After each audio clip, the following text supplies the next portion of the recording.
Good evening. Good evening, ladies and gentlemen. I'm gonna do how about I try my best talk like radio DJ voice tonight. Should I do that? Should I do that? Welcome, Star Wars fans.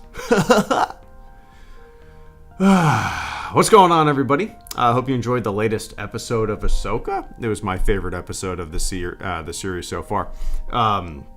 Most of you guys know I didn't really like the first 3 episodes. I enjoyed the 4th episode, and the 5th episode is hands down my favorite one of the show so far.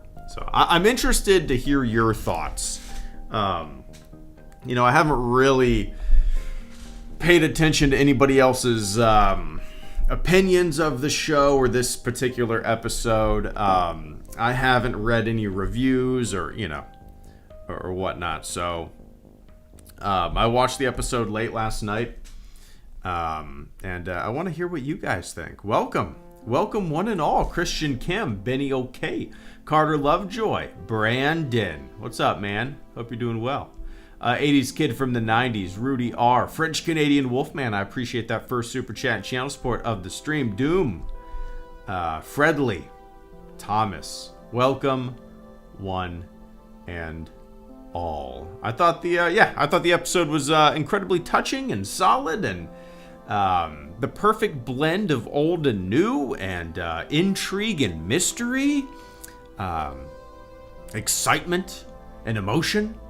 I was a big fan, which is good, because again, the show did not start well for me. I wasn't a fan of it, to tell you the truth. And now we're in the weeds, we're in the thick of things, we're in the meat and potatoes of what I enjoy. So anyway, French Canadian Wolfman, thank you so much for the first super chat, first opinion super chat of this stream. Here we go.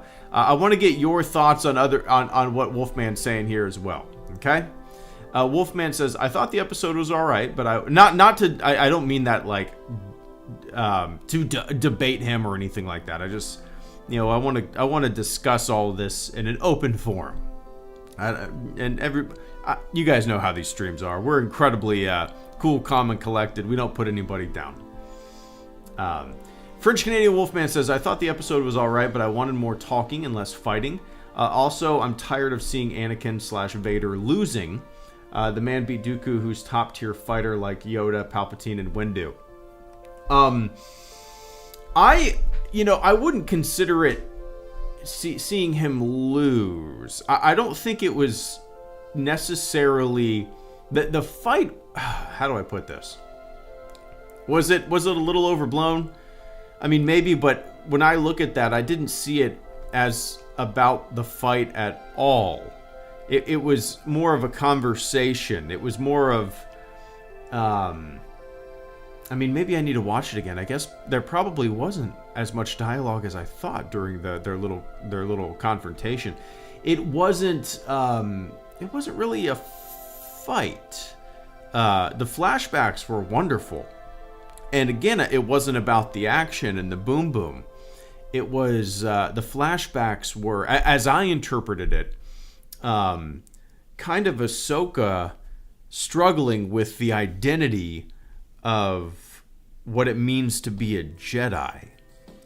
She even says, basically, she was trained to be a warrior. It's almost like her generation was trained as fighters in a conflict that was already ongoing. And maybe past Jedis were a little more stoic and keepers of the peace, as they've been called.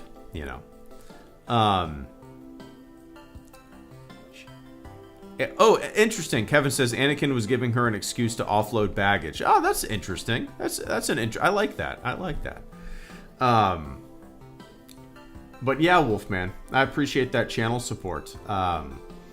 To me, it was deeper than simply, a fighting scene. It was fun.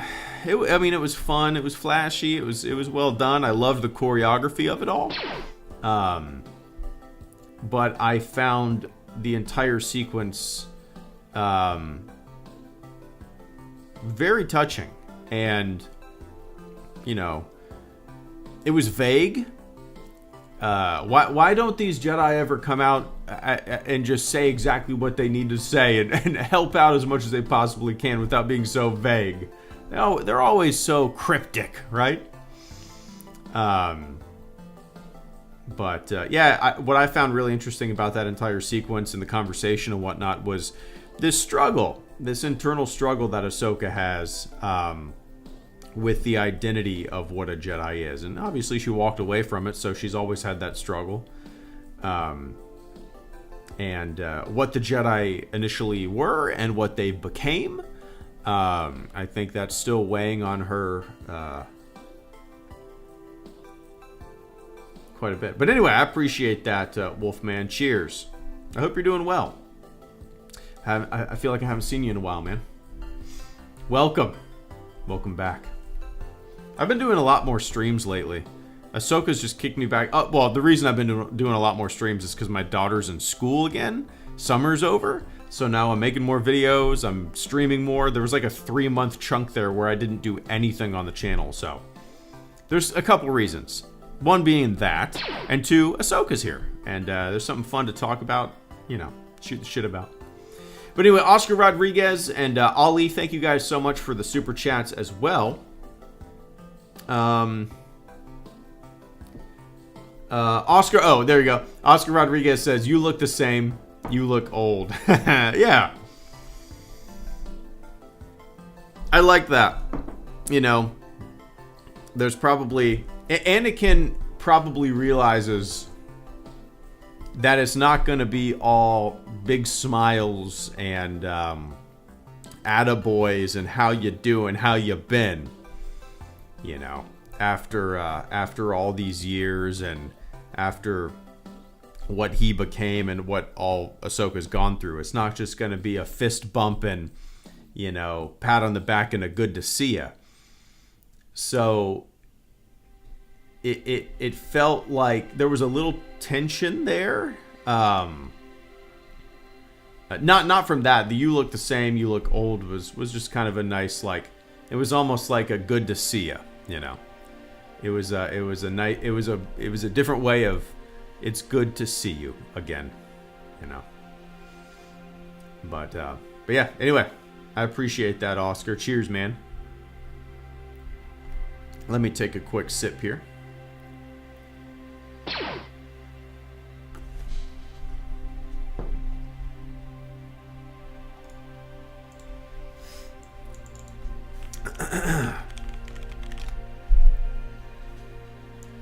All right.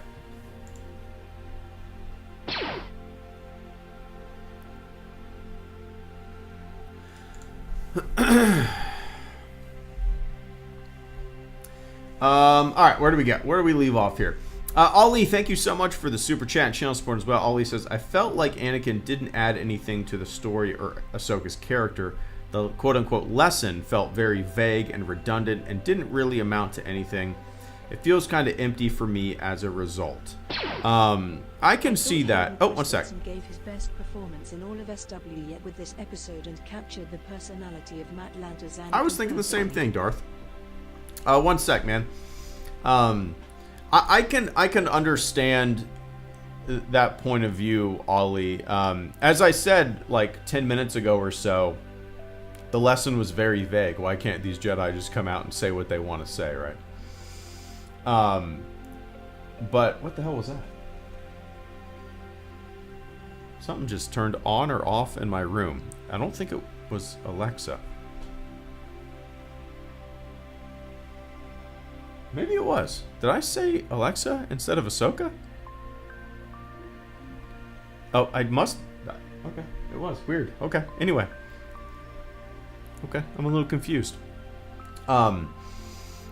I think you say you don't think the appearance, the lesson really added anything. I mean, for the audience, do you think it was more so for the audience than Ahsoka? Obviously. But I think it was a way almost to test the water. It was almost a way for Anakin to test the water on how Ahsoka is going to maybe react to his. Oh, one sec. Form of PTSD from the Clone Wars. I thought it would have been interesting to explore that, but maybe it's too dark for Disney. Brock, thanks, man. Give me one sec. I feel like there was a lesson there. The lesson was very vague. But it was almost like he was testing the waters,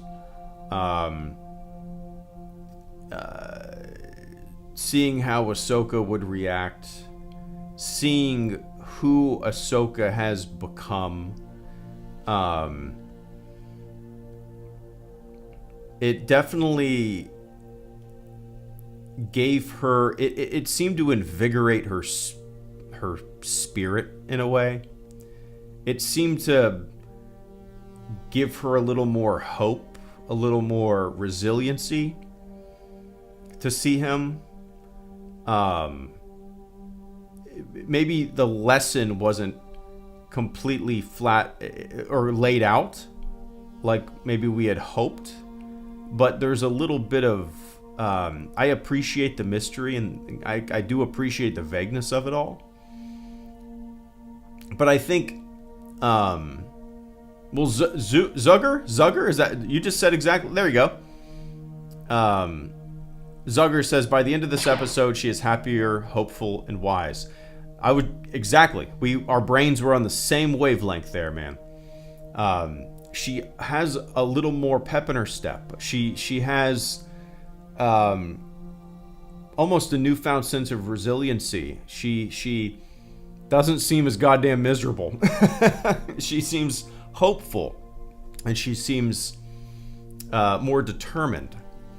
And however she interpreted this lesson, it seemed to, reinvigorate her spirit, which, perhaps that's what he was hoping for.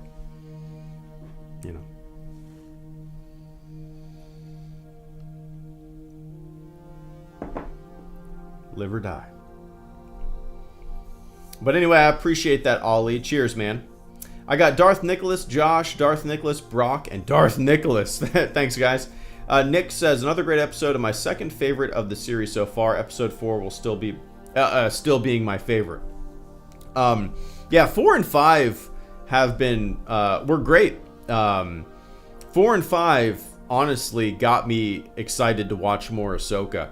The first 3 episodes were kind of a slog for me. To tell you the truth, I wasn't very excited to watch the show every week. But episode 4 changed that for me. Episode 4 is when I kind of got on board. I well, did you guys hear that? I was showing my daughter this new lightsaber that I got sent the other day. A company sent me a really nice, like, high-tech, I don't know, super nice Luke Skywalker, like Return of the Jedi Luke Skywalker lightsaber. And I guess it was still on, so it just turned off. I don't know if you heard that. Power off. But anyway, yeah, Nick. 4 and 5 so far are by far, like, it's not even a contest, my favorite of the series. But yeah, I appreciate that, man. Josh Gonzalez, thank you so much as well. Josh says, love that Filoni is using her rebirth and new quote-unquote Ahsoka the White as a resolution to the flat, gray, boring acting to now becoming the old Ahsoka. Yeah, that kind of goes along with what me and who was that? Zugger were talking about earlier. You know, after this conversation with Anakin, after seeing him, after going through this lesson, whatever you want to call it, she does as you called it, like a rebirth. There's like a rekindling of the spirit. There's a little more hope in her eyes. She's as I guess you could, as you called it, flat, gray, boring acting, I suppose, but that must, you know, perhaps that was intentional. Maybe she'll be a little more upbeat, a little more pep in her step now that she's reinvigorated and she's a little more hopeful than she possibly was. Oh, it's all, dude, Josh, it's fine. We're gonna mulch over the same shit all night, man. Not all night. I got to get off in like 40 minutes, so. But yeah. It was the moment when I think she in the series kind of was renewed, you know. So I really enjoyed that moment for that purpose. It was a good, you know, turning point, a good way, a good way to make her character kind of change her tune a little bit. Oh. But anyway, I appreciate that, Josh.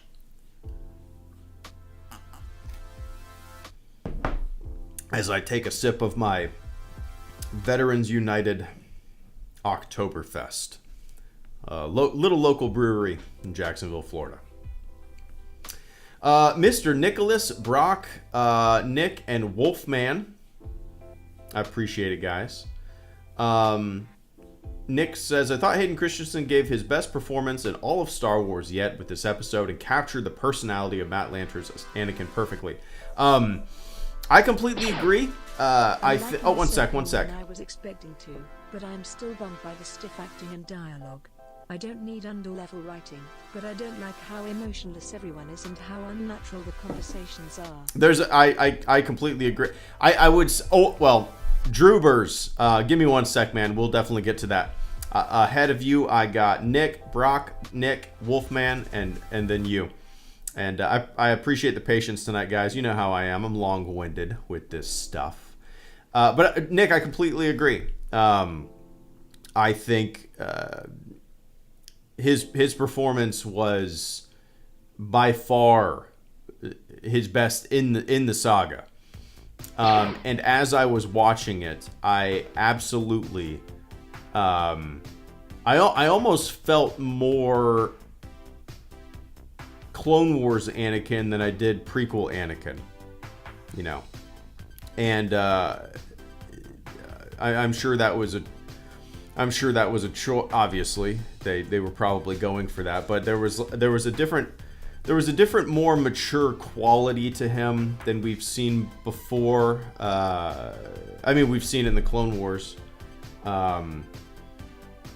but yeah, I would completely agree, Nick. It's his best portrayal of Anakin yet. And maybe that's just because there is that wiser.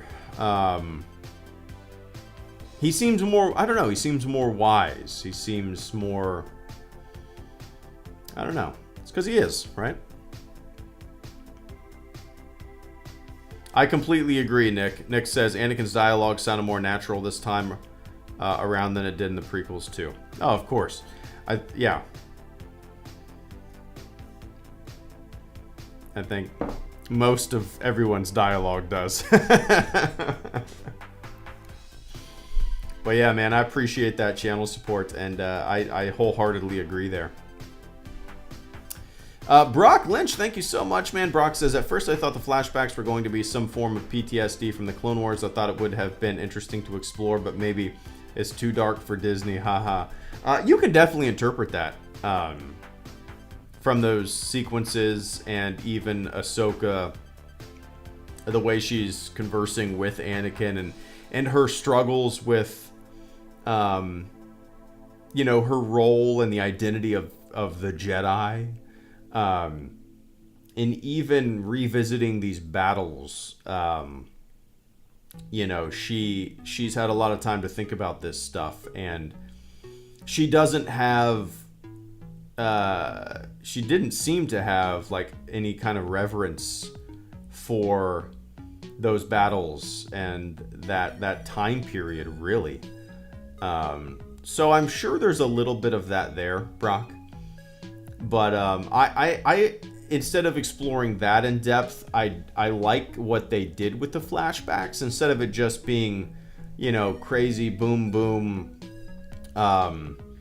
Action-packed flashbacks. I mean, there was a little bit of that, but it was relatively subdued, and it was more about the struggles that Ahsoka's been dealing with all these years that I mentioned, But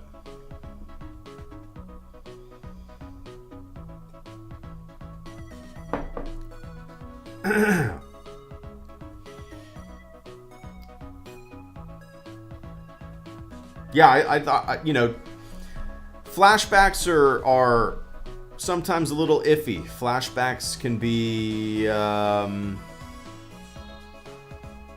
don't know. Sometimes they can just be forced. These felt very, there was a point to them other than just kind of revisiting the past. We kind of were given a window into Ahsoka's thoughts, present thoughts, about the past and how she kind of struggles with her role in it all, and what they all did, I suppose. So to me, that's a very interesting kind of I guess anybody that's been in the service or in the real world also kind of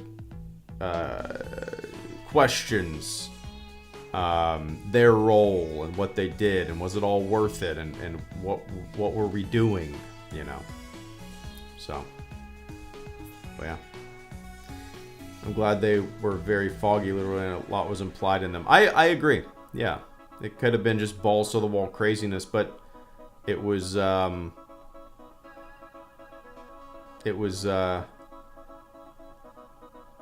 I don't know, it was like hyper focused. I appreciated what they did with it, But yeah, I appreciate that, Brock. Darth Nicholas, thank you so much. I'm usually not a cameo craver, but I was absolutely ecstatic seeing Rex make his live-action debut and hearing him voiced by Tamara Morrison. Yeah, that was cool. I actually expected them to, like, have his face on all these clone troopers that were down and, like, injured and stuff like that. I'm glad they didn't. I thought it was more powerful to, like, have that clone trooper. I think everybody was kind of expecting for Ahsoka to walk up to that downed clone trooper and it be Tamara Morrison's face. But I liked how it was just all bandaged up.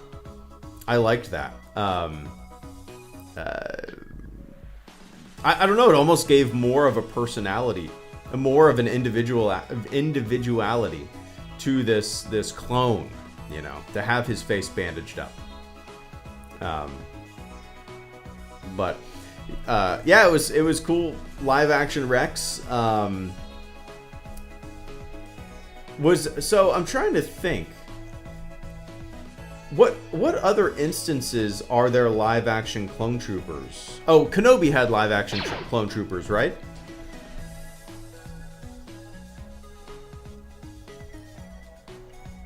Am I right in saying that?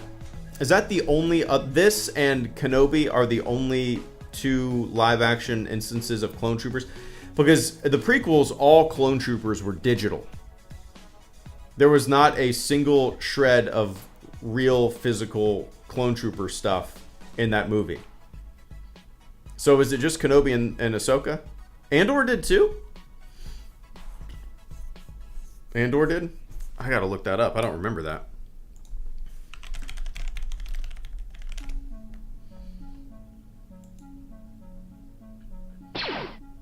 If that's all we get of Rex, I'll okay. take it.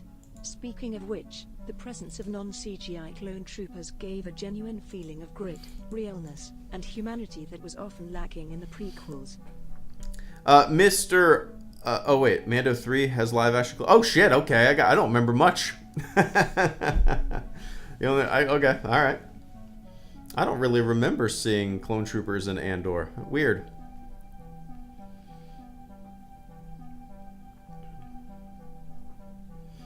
I'm planning on rewatching Andor because my wife didn't watch it with me, and we're gonna watch it before the second season comes about. So I'll be on the lookout for that for sure. I don't remember that. But anyway, Nick, I appreciate that, man. French Canadian Wolfman, thank you so much as well. Once again, Wolfman says they should have dropped a Kit Fisto cameo in that flashback. I love that green man. Yeah, he's got an infectious smile. So I'm trying to think. Does he have where does he appear? So, all right, let's see. Canon. He doesn't appear in any other live action stuff other than wow, he has an extensive Wikipedia page. So, oh, one sec. Mention first appearance, Attack of the Clones. Does he appear in any other live action other than the prequels? I know he's in the Clone Wars, but is his only live action appearance in the in the prequels? I'm looking. I don't think so. Yeah, so I'm sure you're way more versed in the character than I am. Obviously, I saw in the prequels and the Clone Wars, but yeah, he's always he just seems so.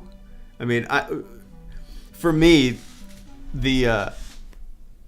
when I think of Kit Fisto, I think of he's in the Micro series. There you go.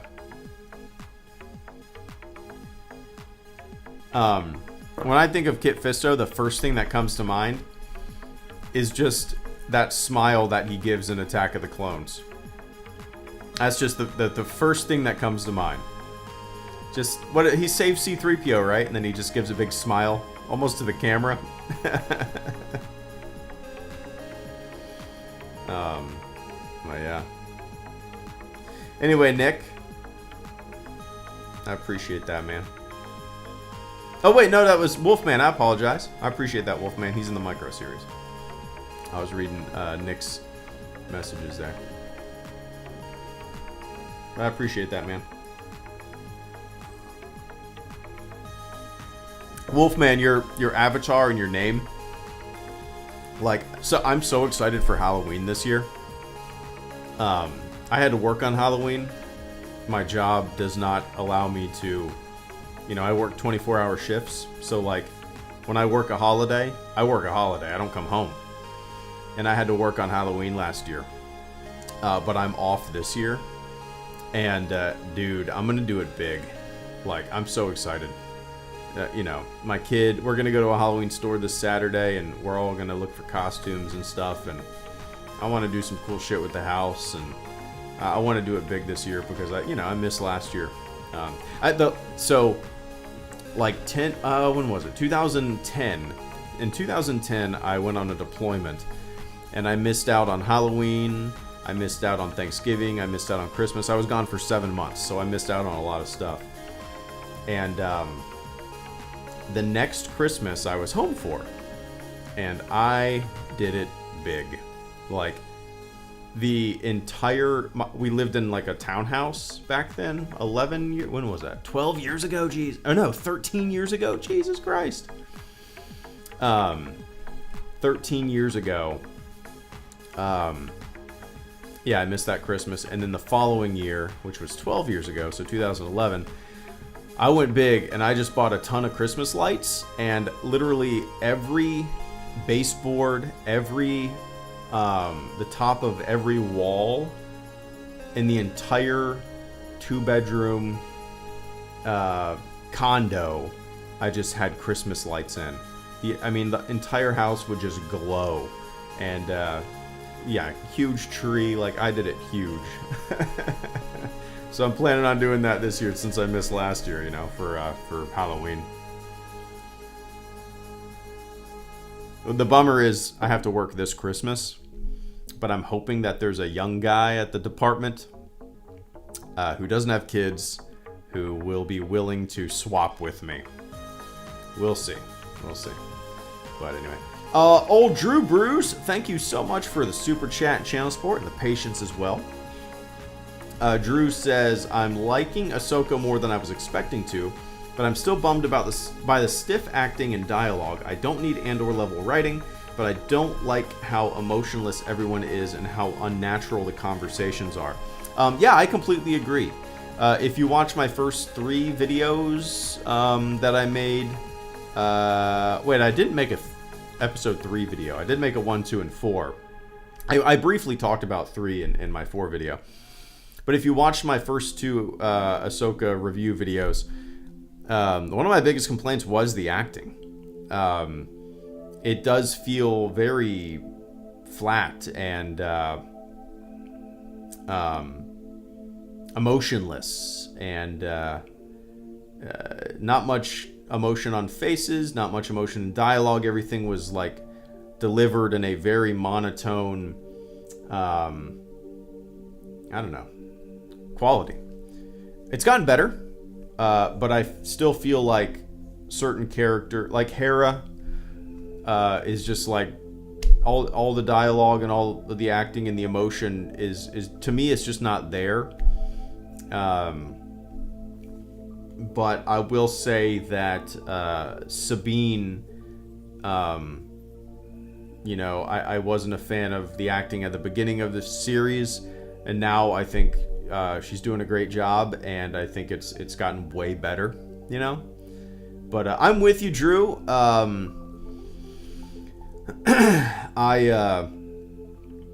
I was excited for the show. I didn't know, I'm a big fan of the character. I watched the Clone Wars. I really enjoyed the Ahsoka novel. So I was looking forward to the show, but I wasn't all that excited, especially after the first couple episodes. But now the show has kind of done a 180 for me, and now I'm really looking forward to every episode. But Yeah, I completely agree and understand where you're coming from, Drew. Like I said, I feel like it's gotten significantly better, but there's a lot more room for improvement in that department, you know? And I think it's just going to continue to improve as the conflict ramps up, as the questions of loyalty, ramp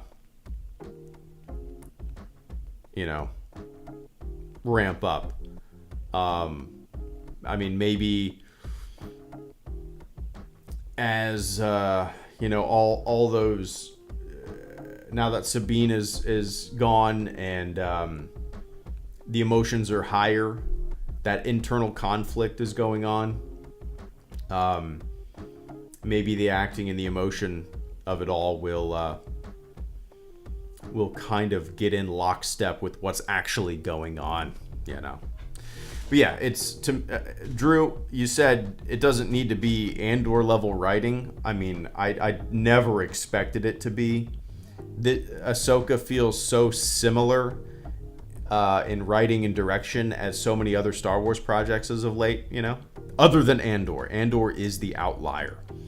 The quality of that show, from all aspects, I don't think will be touched anytime soon, you know? And I don't think it will be touched by any Filoni project. I just don't think his writing, his dialogue, his directing, his storytelling even is anywhere close to the quality of Andor. But hey, you know, it's just different, you know. And I a lot of people are looking for this more than a show like Andor, but just in terms of quality of production, I think it's night and day, you know. But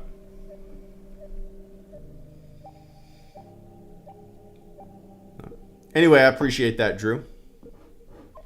Cheers, man. Generous super chat channel support this evening.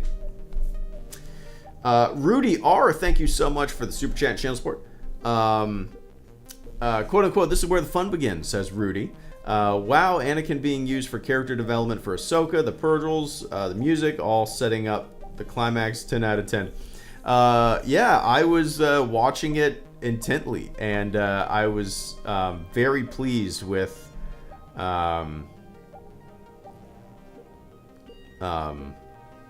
really everything in this episode. I think it's by far my personal favorite of the series. There's a shot where Ahsoka is standing on the ship, and that enormous Purgle that is kind of rising above the ship. It is a beautiful shot. It just shows the scale and how she and the ship are dwarfed, you know. Yeah, the music was great, inspiring even, you know. But I'm with you, Rudy. I'm with you. I didn't know what to expect from, you know, Anakin's return and how he would be used. And I loved the way he was used. You know, he was used as a way to reinvigorate Ahsoka.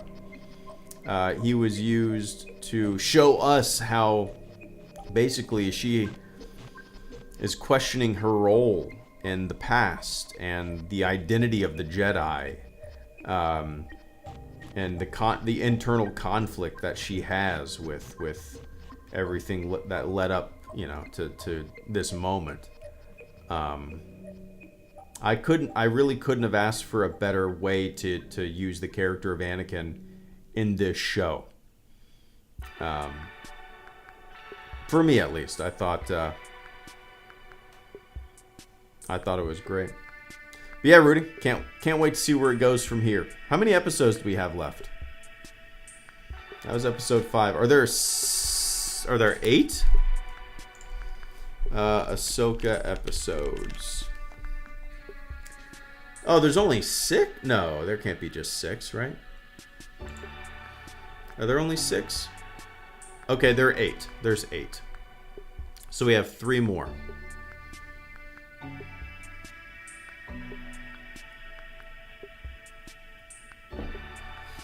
Three more.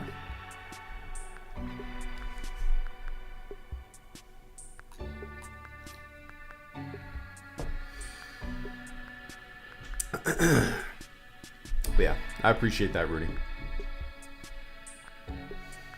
Oscar, thank you so much once again. Oscar says, part of it is Ahsoka feels guilt for Anakin's fall, therefore afraid to train Grogu or Sabine. Anakin wanted her to stop blaming herself and live free, live or die. Yeah, that's a brilliant way to kind of look at it, and kind of spell out exactly, you know, what Ahsoka is feeling, why she is a little apprehensive, why she is a little reluctant to kind of jump in and yeah, even in the flashback or something like that, Anakin says, "Do you want a Padawan?" And you know, teaching isn't all it's. But I can't remember exactly what he says, but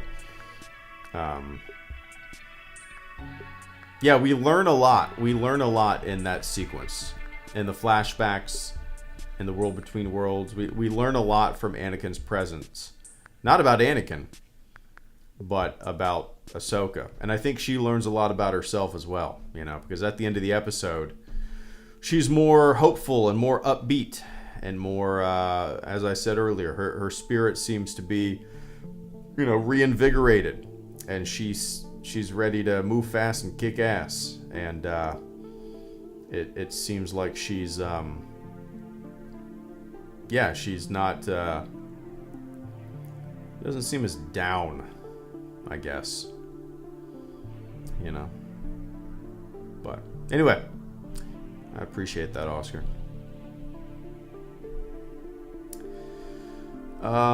And Nick, thank you so much as well.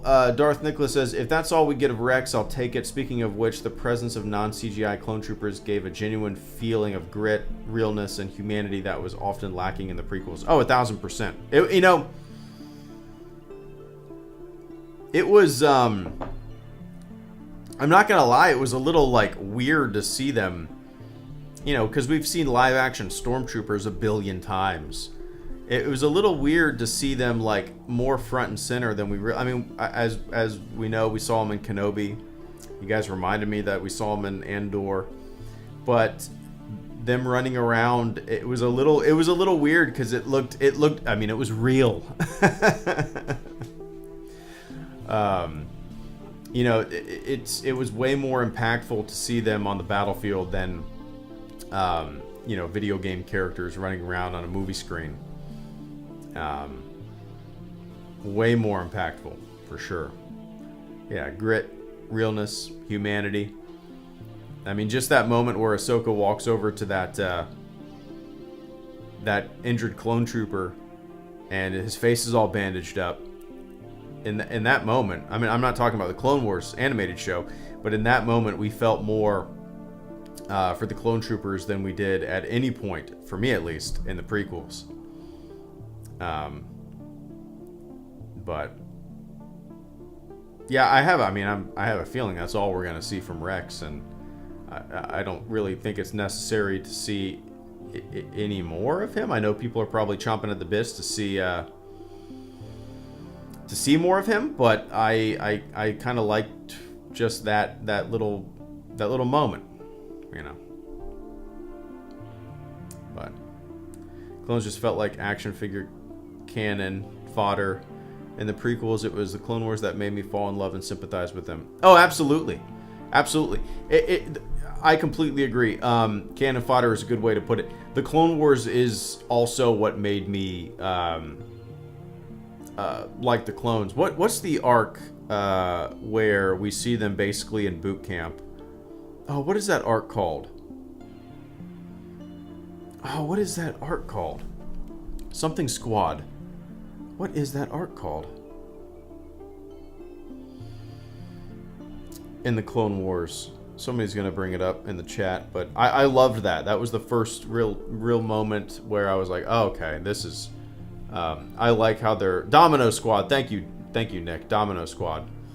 Domino Squad, where, you know, young scrappy kids basically, and then we you know, we see them basically on their first assignment, and we kind of follow them through the beginning of their service, I guess.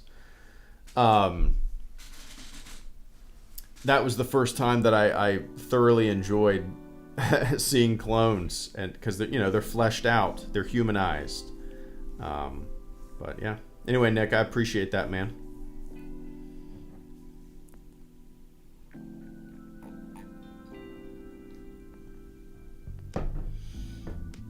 Okay, nice, Nick.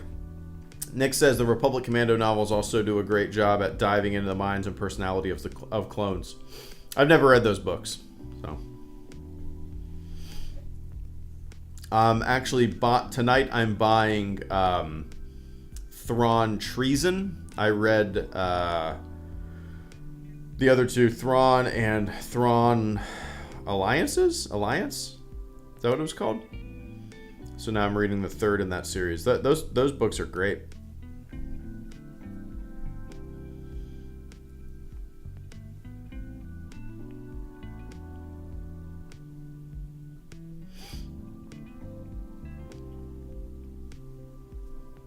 Drew, man, I need to get a new PC. I still haven't played Jedi Survivor yet. I own it. I got gifted a copy on Steam. But my computer can't handle it. And I have an Xbox One. So, like, it's not released on that either, you know? So I'm a little bummed out that I haven't played it yet. I'm not in the market for a new computer. I'm not in the market for a new console. So, like, I'm just going to have to wait. I'm just going to have to hold off.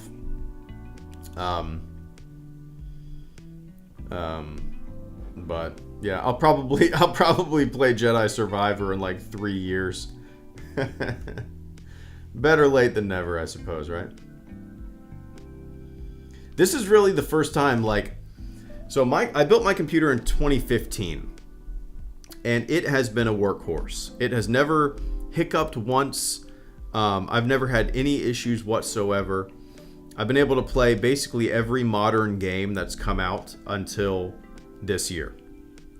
Jedi Survivor was the first time that I launched a game. I didn't really know what to expect because I knew it wasn't going to be released on older generation consoles. And as soon as it launched, it just basically crashed, and my machine just can't handle it. So this is really the first time that my computer has ever struggled to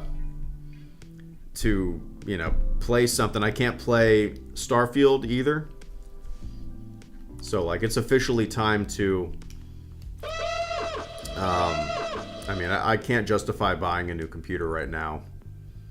And we got too much stuff going on and trips planned and whatnot. And I don't play games enough to really justify it anyway. So, maybe in a few years.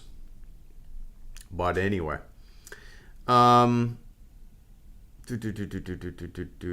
Madman's Knowledge, thank you so much for the super chat and channel support. Madman says, so happy Hayden got to prove he's a great actor when given great material. Felt like his redemption is complete. Yeah, internally in the story and as an actor. Yeah, I completely agree. This was, it was very short and sweet, and it was, I think it was by far his best performance. Despite being in like 5 hours of movies, Star Wars movies that came out in 2002 and 2005, I think this little, whatever it was, 15 minutes that we spent with him in Ahsoka was by far his best performance. And yeah, you're right. It's also a it wasn't an actor issue. It was a material issue. It was a dialogue issue. It was a writing issue. And one sec. Seeing how you're a fan of James Rolfe, did you ever read his autobiography? Dashi, thank you so much. Greatly appreciate that super chat and channel support. Give me one sec. Why do I recognize? Let me look this up.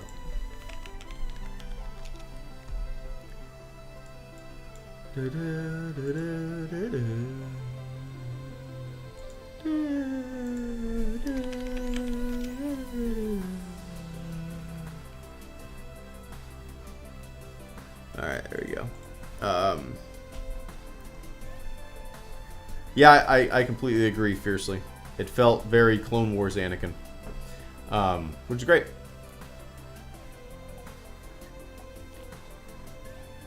But I appreciate that, Madman. Celador, thank you for being a member of the fleet for 12 months. Yeah, if you guys want to support the channel, you know, that you can send a super chat or you can become a member of the fleet. I think there's a little button down in your chat somewhere. And you can subscribe to the channel, become a member. What is it? Like $5 a month to support any, not just mine, any YouTube channel. It's like $5 a month or something like that. You get a special role in the HelloGreedo Discord server. You get a fun little icon next to your name. I might in the future do like member only live streams where I play like Battlefront with some folks. But yeah, I'm getting back into the swing of things since my daughter's back in school. I'm trying to think of some new fun things to do on the channel, you know. But anyway, Celador says, what do you think of the possibility of the series setting up a Thrawn series / movie, gathering Imperials and trying to reestablish the Empire? Oh man, I would be very surprised if that didn't happen, Celador. It's also one nice to sec. see Genevieve O'Reilly reprise her role as Mon Mothma in Ahsoka, but at the same time, it's weird to see her go from the grounded socio-political drama of Andor to the pulpy Mando then back to Andor. It is. I had the same thought, Nick.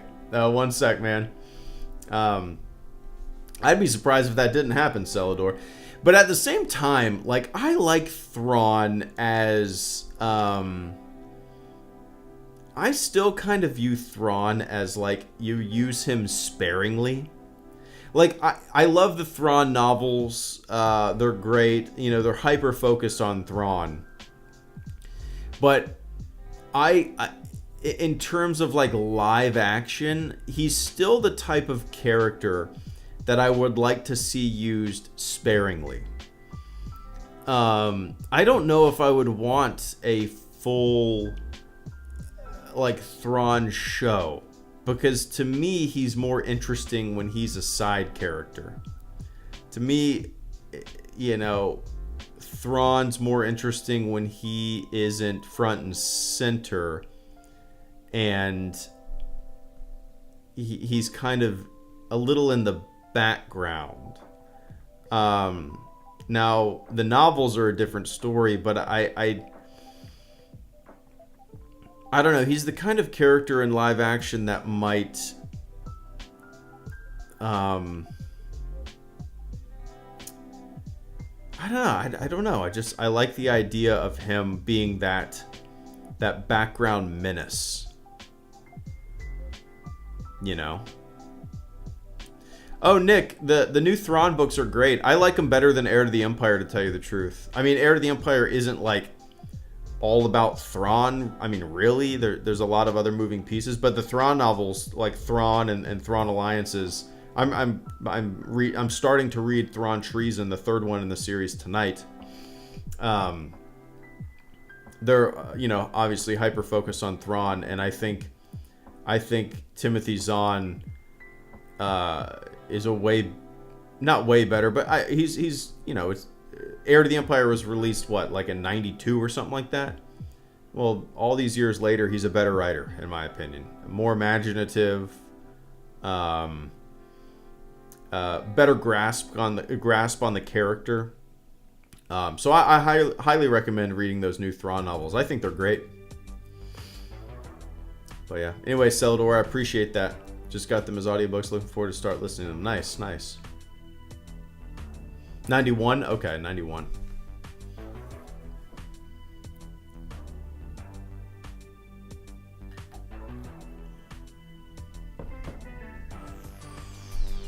Yeah, Nick, I'm actually rereading Heir to the Empire.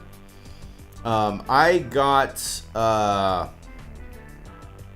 Heir to the Empire at a middle school book fair. I don't exactly know what date it was. I'm guessing it was probably like 1996 or something like that. And I got it at a middle school book fair. And I know I read it, but I think a lot of it went over my head. I started rereading it not too long ago, and to tell you the truth, I had a hard time getting into it. I read Thrawn and Thrawn Alliances, and then I was like, you know what, I'm going to read Heir of the Empire again for the first time in, 20-something years. And I had a hell of a time getting into it. I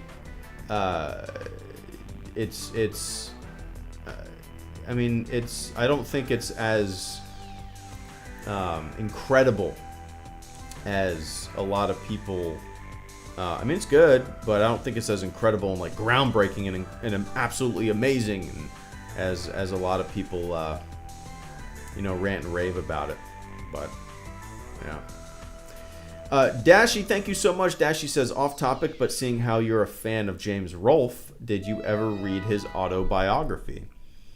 No, I didn't even know he had one. Let me look this up. Autobiography. James Rolfe autobiography. Who would want to read a book about a YouTuber? Oh, Jesus Christ. Says a guy who wrote a book about himself. A movie-making nerd. James Rolfe, author, narrator. Oh, interesting. I didn't even know he came out with this. Interesting.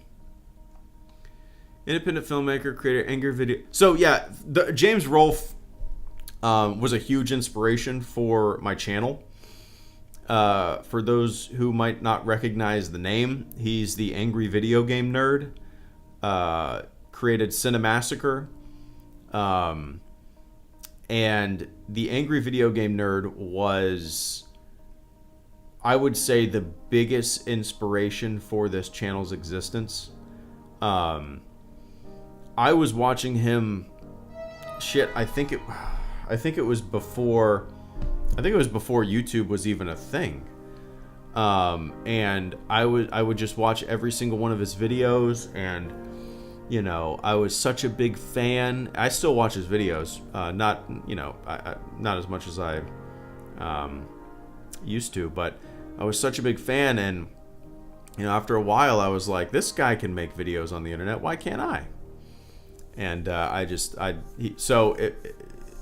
biggest inspiration for this channel's existence was James Rolfe and Angry Video Game Nerd, by far.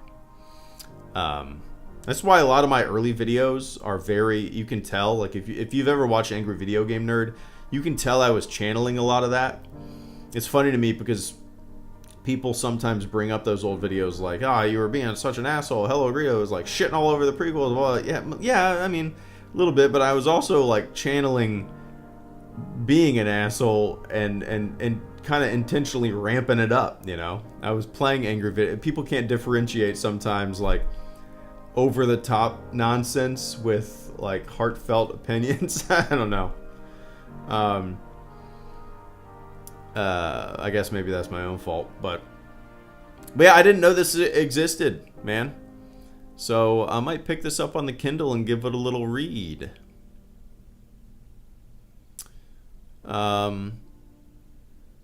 Yeah, maybe that'll be after I read Thrawn Treason, maybe this will be the thing that I read next. A movie making nerd. But anyway. I appreciate that, Dashy93.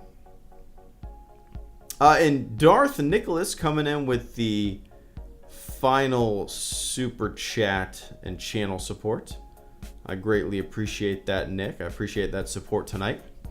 Nick says, it's also nice to see Genevieve O'Reilly reprise her role as Mon Mothma in Ahsoka. But at the same time, it's weird to see her go from the grounded socio-political drama of Andor to the pulpy Mandoverse and then back to Andor. I've had the same thoughts. You know, as I'm watching Ahsoka and we see Mon Mothma, you know, her holographic projection, her hologram, the thing that's a little startling to me is like the difference in dialogue. And maybe it's also she's on a hologram and, you know, you don't see her, there's not hyper detailed close-ups of her as there are in Andor, but the dialogue, it's so different to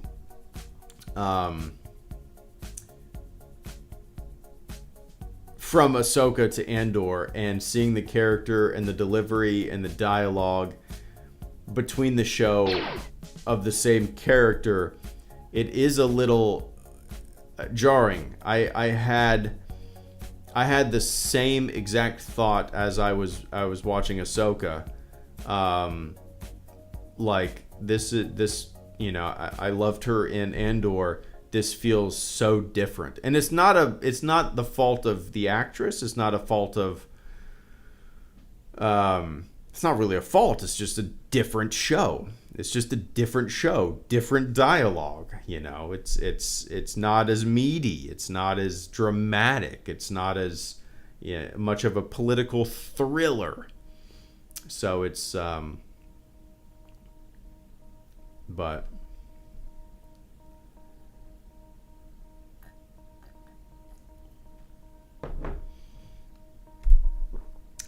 but yeah, Nick, I had the same exact thought. It's funny.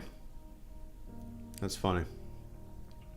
But yeah, I'm really looking forward to new episodes of Ahsoka. But dude, I'm really looking forward to episodes of Andor more than anything right now. But anyway, man, I appreciate that, dude. Jim Nelson, thank you so much for the final super chat and channel support before I hop off here. We've been going for a little over an hour. I got work tomorrow. I got to get all my gear in my car and get ready for a 24-hour shift at a busy station. I love it. I've had a couple slow shifts, which is nice from time to time. Like, you might have one or two. A slow shift is like 4 calls. That's a slow shift. But after a couple shifts like that, you're like, oh my god, I need, you know. Sometimes I'll go to different stations if I'm doing a swap with somebody or whatnot, and just like, I don't know, I like busy stations. I mean, I also like sleeping, but it's nice to have days where you just run your ass off. Days like that are better than days where you're just sitting around. For me, at least, not for the public. Anyway, Jim Nelson, thank you so much for the final super chat. Jim says, Dial of Destiny review? Dude, I still haven't seen it. We are probably going to watch it, I'm going to say Friday night. Me and my wife both have off Friday and Saturday, which only happens once a month. So we're probably going to watch it Friday night. Yeah, we just haven't had the opportunity to sit down and watch it yet. We weren't able to see it in the theater just because, you know, the kid and babysitters and work and all that, and we haven't had an opportunity to watch it at home, basically for the same reason. And also, our daughter is like, she will wake up and come downstairs anywhere from like 10:30 to 5:30 in the morning, Like, she will come down. She's going to come down. But it might be at 10:30 at night. And then she'll come down, and then whatever we're watching, we're like, damn it, we can't finish watching what we want to watch. I guess we got to go to bed. So, like, I have a feeling we'll start Dial of Destiny at, like, 9 o'clock at night, and then she'll just come downstairs, and we'll be an hour into Dial of Destiny. I have a feeling that'll happen. But, anyway. I don't know if I probably won't do a video review of Dial of Destiny, but I'll certainly talk about it on a live stream after I do see it. But yeah, I appreciate that, Jim. Cheers, man. Alright, that's it for me. Yeah, so what is today? Wednesday? Work tomorrow. Nothing on Friday.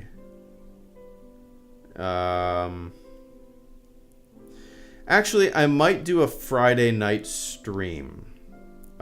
It'll either be Friday or Saturday. We'll see. Probably Friday night. I don't know, man. You guys know I don't plan any of this stuff.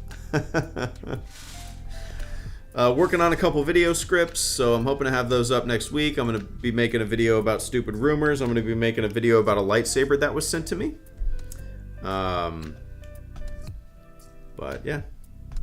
Alright guys, have a fantastic morning, afternoon, or evening wherever you are on planet Earth. Thanks to everybody who super chatted this evening.